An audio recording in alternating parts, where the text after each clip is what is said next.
Avant de plonger dans cette histoire incroyable, pensez à vous abonner à la chaîne et à activer la cloche. Ici, chaque récit a quelque chose à dire, et vous ne voudrez pas en manquer un seul. La pluie tombait en rideau fin sur le cimetière silencieux. Les gouttes s'écrasaient contre les pierres tombales, formant des rivières argentées qui glissaient sur le marbre noir. Devant l'une d'elles, un homme en costume sombre, le visage ravagé par le chagrin, s'agenouillait, serrant un bouquet de lys trempé entre ses mains. Ses épaules tremblaient, ses yeux brûlés par les larmes, tandis qu'il murmurait le nom de celle qu'il croyait perdue à jamais. Chaque mot résonnait dans le vide, comme une plainte muette de son cœur brisé. Soudain, une voix douce mais ferme s'éleva derrière lui. « Ta femme est en vie. » L'homme se figea. La voix venait d'une jeune femme, ses yeux emplis d'une détermination troublante, qui tenait à la main un petit carnet jauni par le temps. Elle avait l'air fragile, mais quelque chose dans son regard perçait la brume de la douleur et de la désolation. Il leva les yeux, le souffle coupé. Son cœur battait à tout rompre. Il y avait quelque chose de vrai dans ces mots, quelque chose d'inexplicable qui lui donnait à la fois espoir et incrédulité. Comment, balbutia-t-il.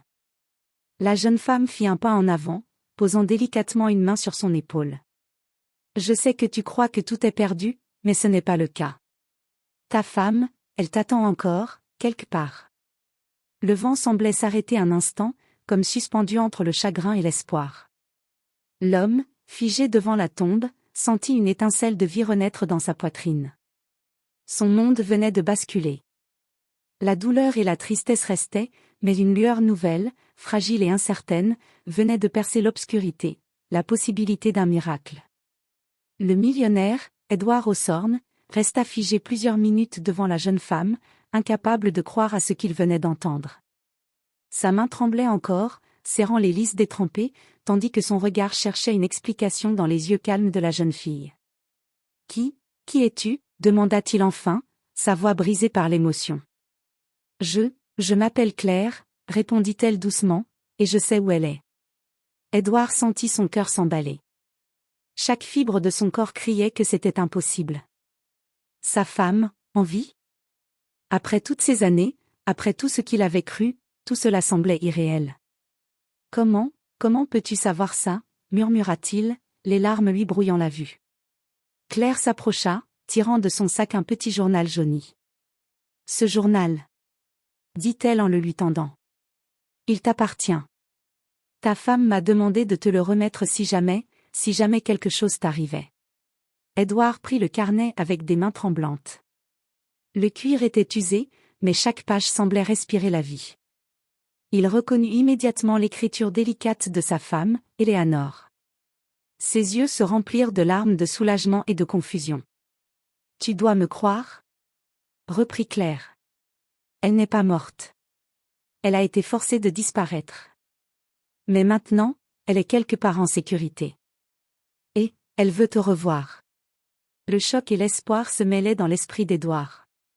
Son monde, jusqu'alors plongé dans le deuil et la solitude, venait de basculer. Tout ce qu'il avait cru perdu était peut-être encore à sa portée. Il inspira profondément, sentant une énergie nouvelle parcourir son corps. « Montre-moi où elle est » dit-il enfin, la voix tremblante mais déterminée. Claire hocha la tête. « Nous n'avons pas de temps à perdre.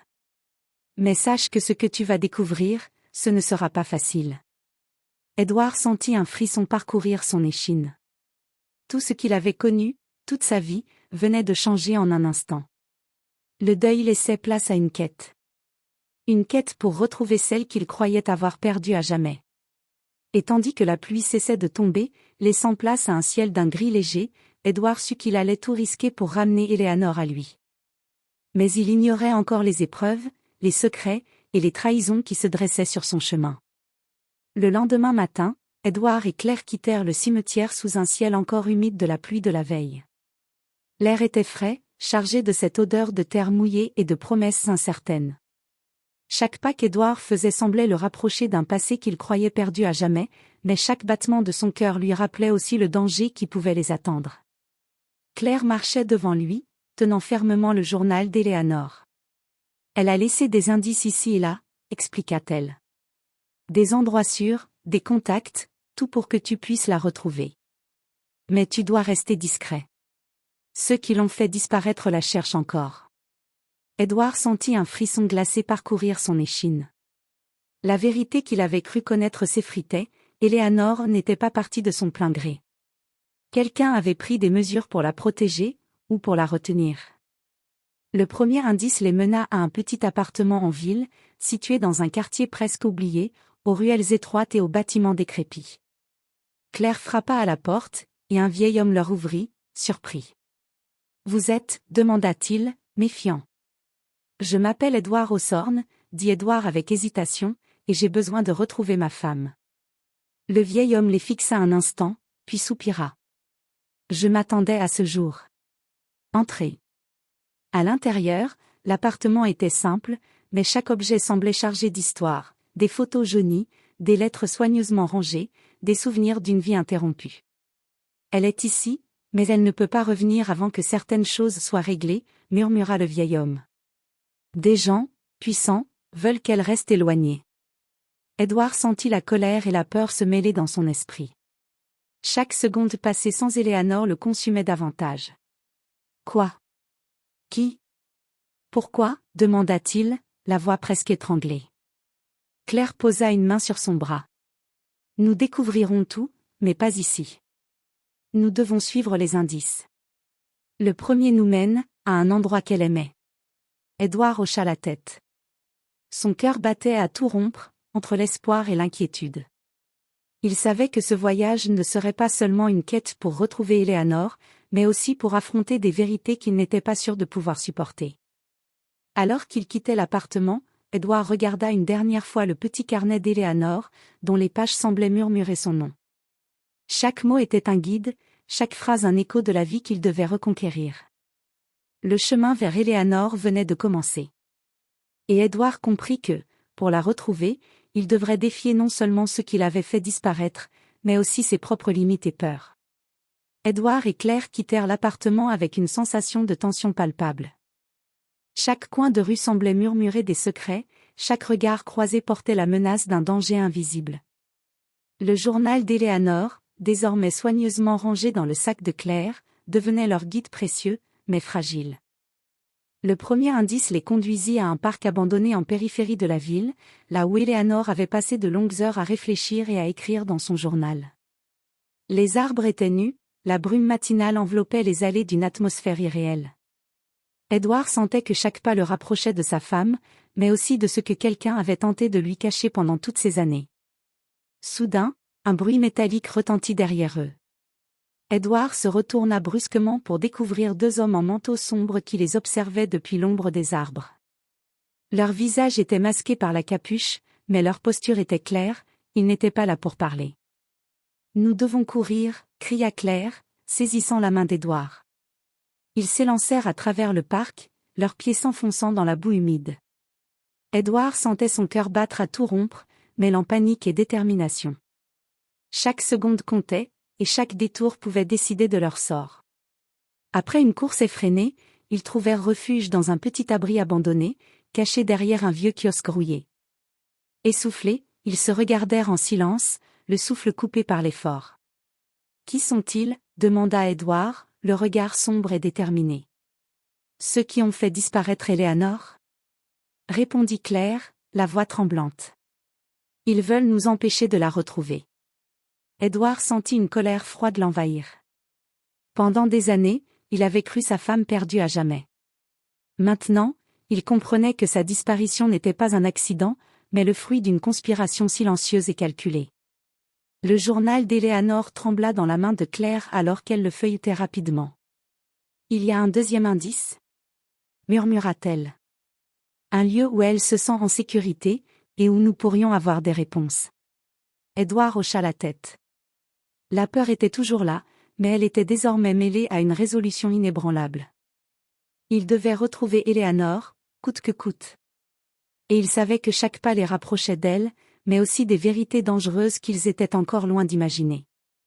Alors qu'il quittait l'abri et s'enfonçait dans la brume matinale, Édouard sentit pour la première fois depuis des années un mélange d'espoir et de peur. Le chemin était semé d'ombre, mais chaque ombre cachait aussi la lumière d'une réunion qu'il n'oserait jamais abandonner. Après des heures de marche à travers des ruelles étroites et des chemins isolés, Édouard et Claire atteignirent enfin le lieu mentionné dans le journal d'Éléanore. C'était une vieille maison nichée au cœur d'une forêt dense, à l'abri de toute curiosité. Les fenêtres étaient occultées par des volets usés, et l'air portait un mélange de terre humide et de fleurs sauvages. Claire frappa doucement à la porte. Un silence pesant s'installa, comme si le temps lui-même retenait son souffle. Puis, la porte s'ouvrit lentement, révélant Éléanore. Son visage portait les marques des années passées loin de tout, mais ses yeux brillaient d'une intensité qui fit vaciller Édouard. « Édouard » murmura-t-elle, sa voix tremblante mais pleine d'émotion. Il s'avança, incapable de parler, submergé par un mélange de soulagement, de bonheur et d'incrédulité. Les larmes coulèrent librement alors qu'il prenait Éléanore dans ses bras.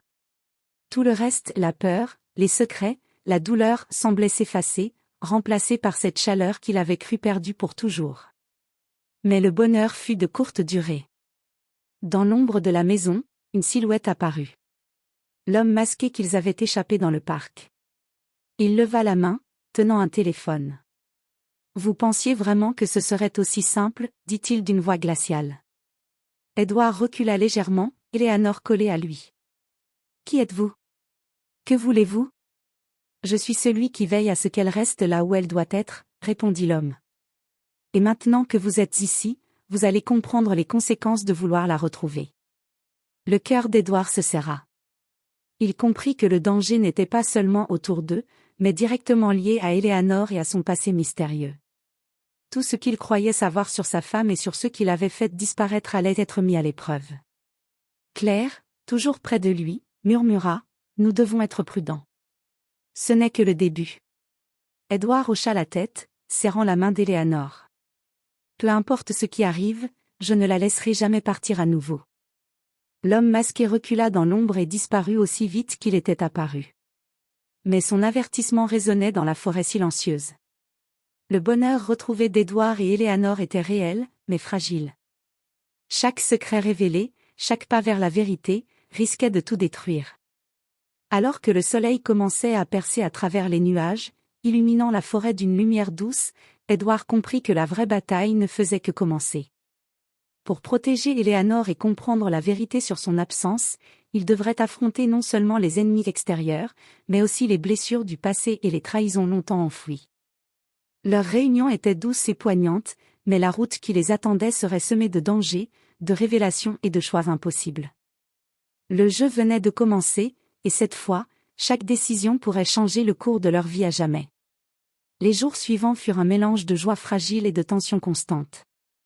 Édouard et Éléanore passaient du temps à rattraper les années perdues, mais chaque sourire, chaque souvenir partagé, était teinté de l'ombre des ennemis qui les guettaient. Claire restait toujours à leur côté, attentive à chaque mouvement, chaque signe de danger. Un soir, alors que le crépuscule baignait la forêt d'une lumière dorée, un bruit sec retentit à l'extérieur de la maison. Édouard se précipita à la fenêtre et aperçut la silhouette d'un homme encapuchonné, jetant quelque chose contre la porte avant de disparaître dans l'obscurité. Éléanore prit sa main. « Édouard, ce n'est pas fini. Ils veulent encore m'éloigner de toi. » Édouard sentit la colère et la peur se mêler dans son cœur. « Je ne la laisserai jamais partir. Peu importe ce qu'ils feront. » Le lendemain, ils découvrirent le contenu du paquet, une vieille photo d'Éléanore, entourée d'hommes qu'Édouard n'avait jamais vus, et une lettre menaçante. « Tu ne peux pas la protéger éternellement. Tout ce que tu tiens à cœur sera perdu si tu continues. » Édouard sentit un frisson glacé parcourir son échine. Ses ennemis connaissaient Éléanore mieux qu'il ne l'imaginait. Mais au lieu de céder à la peur, il sentit une détermination nouvelle s'éveiller en lui. Il devait comprendre le passé d'Éléanore pour pouvoir la protéger. Claire feuilleta le journal, les yeux scrutant chaque mot. Il y a quelque chose ici, quelque chose qu'elle n'a jamais dit. Édouard s'assit, le visage sombre. Quoi? Qu'est-ce que c'est? Claire montra une page cachée, où Éléanore parlait d'une société secrète qu'il avait surveillée depuis son enfance. Elle a été protégée, mais aussi retenue, murmura Claire. Et maintenant que tu es entré dans sa vie, il considère que tu es un danger. Édouard serra les poings. Tout ce qu'il croyait savoir sur sa femme, sur leur passé commun, se transformait en un labyrinthe de secrets et de menaces. Mais il n'y avait pas de retour possible. Éléanore était là, et il ferait tout pour la protéger, même si cela signifiait affronter ceux qui tiraient les ficelles dans l'ombre. Cette nuit-là, Édouard resta éveillé, surveillant les alentours, tandis qu'Éléanore dormait enfin, en sécurité pour un moment. Il savait que la bataille ne faisait que commencer.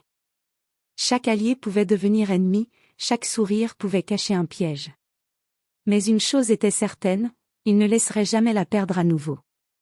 Et dans le silence de la forêt, Édouard comprit que le véritable test de leur amour ne serait pas seulement de survivre aux ennemis extérieurs, mais de confronter ensemble les ombres du passé, les secrets enfouis et les trahisons longtemps cachées.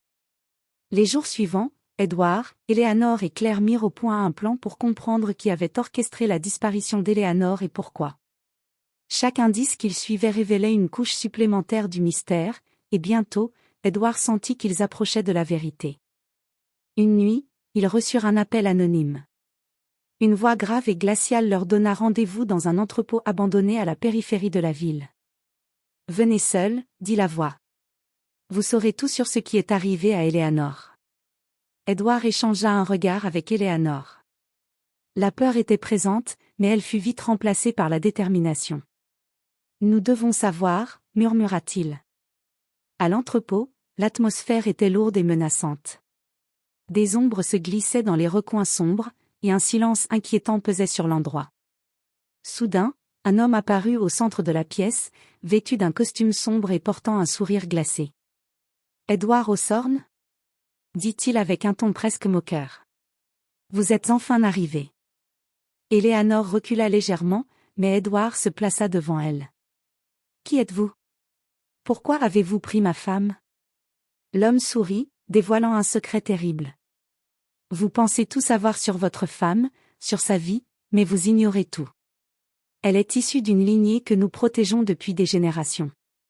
Ses parents ont été menacés, et nous avons dû la mettre à l'abri, même si cela signifiait vous la cacher. » Édouard sentit son sang se glacer. Tout ce qu'il croyait être un simple enlèvement prenait maintenant des dimensions inimaginables. Mais au lieu de céder à la peur, il s'avança, la voix ferme, « Peu importe vos raisons, elle est à moi.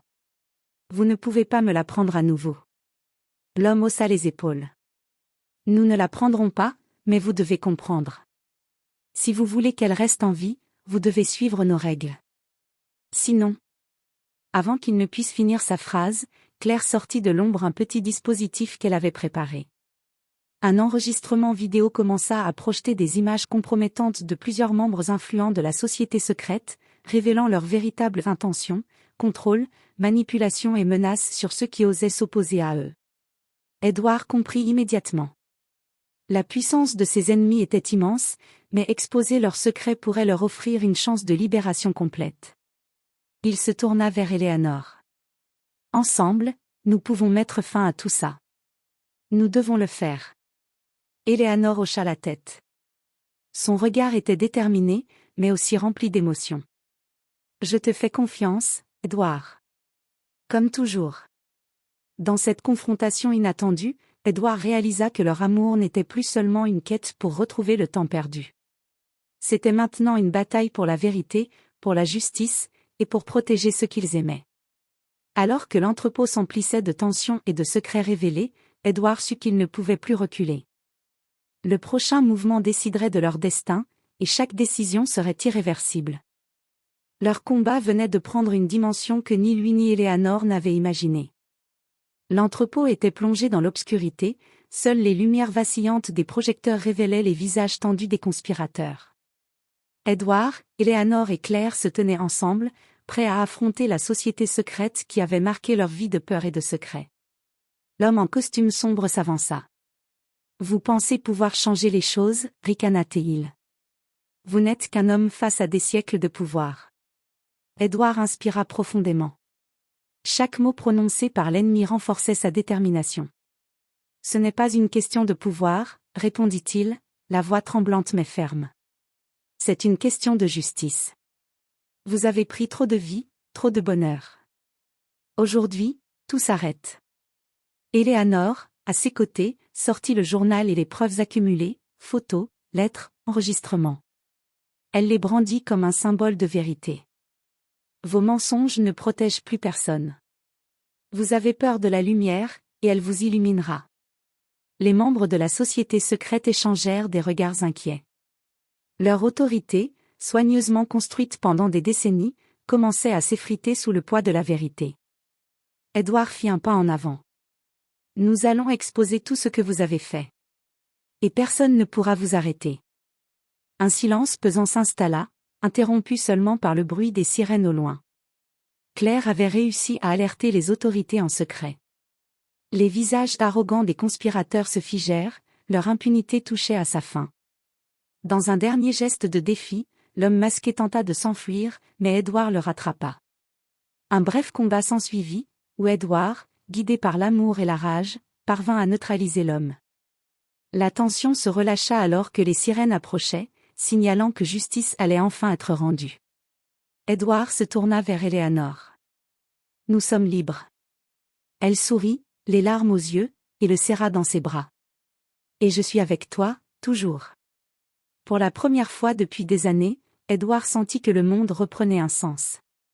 Les blessures du passé restaient, mais elles étaient maintenant accompagnées de l'espoir et de la certitude que rien ni personne ne pourrait les séparer à nouveau. Alors qu'il quittait l'entrepôt sous la lumière du matin, main dans la main, Edward comprit que l'amour qu'il partageait avait survécu aux épreuves les plus sombres, aux mensonges et aux dangers. Et dans ce nouveau jour, il y avait une promesse silencieuse, peu importe ce que l'avenir réservait, ils l'affronteraient ensemble. Le journal d'Eleanor, symbole de leur épreuve et de leur vérité retrouvée, fut rangé avec soin. Chaque page était désormais un témoignage de courage, de persévérance et d'amour. Et tandis que le soleil illuminait enfin la ville, Edward sut que leur histoire, marquée par le drame et le danger, avait trouvé sa conclusion non pas dans la perte, mais dans la force indestructible de leur amour.